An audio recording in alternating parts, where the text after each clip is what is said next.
ওই বিদ্যুৎ ভবনে এখনও সেই স্বৈরাচার হাসিনার ফেসিস্টে এখনও সেখানে বসবাস করতেছে। আমরা মাঠ পর্যায়ে যাই, আমরা দেখি সেই গ্রাহকের আর্তনাদ। আমরা আন্দোলনে থাকতে চাই না, আমরা শহীদ মিনারে থাকতে চাই না, আমরা গ্রাহককে সেবা দিতে চাই। আজকে আমরা যে আন্দোলন দাঁড়িয়েছি আমাদের নিজস্ব কোনো স্বার্থ নাই, আমরা গ্রাহকের জন্যই দাঁড়িয়েছি। কেন একটা বাড়িতে যখন একটা বাতি জ্বলে, একটা ফ্যান চলে, যখন তার বিল ওঠে 1000 টাকা, আমরা মাঠ পর্যায়ে যাই, আমরা দেখি সেই গ্রাহকের আর্তনাদ। আমরা সেই আর্তনাদকে ধারণ করি বিধায় আজকে এখানে দাঁড়িয়েছি। আপনি জানেন আজকে 6 দিন যাবত আমরা এখানে দাঁড়িয়েছি। আসলে সত্য বলতে কি, ওই বিদ্যুৎ ভবনে এখনও সেই স্বৈরাচার হাসিনার ফেসিস্টে এখনও সেখানে বসবাস করতেছে বিধায় আমাদের দিকে তাদের কোনো চোখ পড়তেছে না। তারা কি চাচ্ছে আমরা এই অহিংস আন্দোলনকে সহিংসতায় যাব? না, আমরা চাচ্ছি না। আমরা চাই এই অহিংস আন্দোলনকে তারা আমলে নেয়। আমরা 7টি দাবি নিয়ে দাঁড়িয়েছি।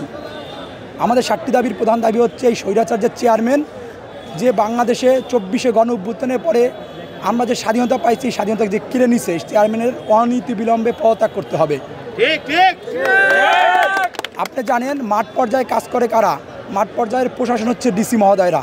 ডিসি সম্মেলনে একটা সিদ্ধান্ত হয়েছে আরবি পিবিএস এক ও অভিন্ন সার্ভিস কোড করতে হবে। এই ডিসিশনকে আমরা দ্রুত বাস্তবায়ন চাই। আমাদের 3 নম্বর দাবি হচ্ছে সকল চুক্তিভিত্তিক কানামনা থেকে শুরু করে, দেখেন আমি এই নামটা বললাম কানামনা, আপনার কাছে কিন্তু এটা নতুন। কানামনা মানে হচ্ছে কাজ নাই, মজুরি নাই। আচ্ছা, আপনি এখানে কাকে রাখতে পারেন? একজন সুইপারকে রাখতে পারেন। সকাল 9টায় আসবে, 5টায় আসবে, কিন্তু একজন লাইনম্যানকে আপনি কীভাবে কাজ নিয়ে মজুরি নিয়ে রাখবেন? রাত্র 12টার সময় একটা অভিযোগ আসলে আপনি কি সেই অভিযোগ না সেটা পারবেন? তো তাকে কীভাবে আপনি চুক্তিভিত্তিক রাখবেন? চুক্তিভিত্তিক রাখতে পারেন কতদিন? 6 মাস, 1 বছর। আপনি 35 বছর কি একজন লোককে চুক্তিভিত্তিক রাখতে পারেন? আমরা সেজন্য আজকে এখানে দাঁড়িয়েছি। হ্যাঁ, আন্দোলনটা সত্যই বলতে পরোক্ষ না, আমি বলি প্রত্যক্ষভাবে গ্রাহকদের জন্য আন্দোলন।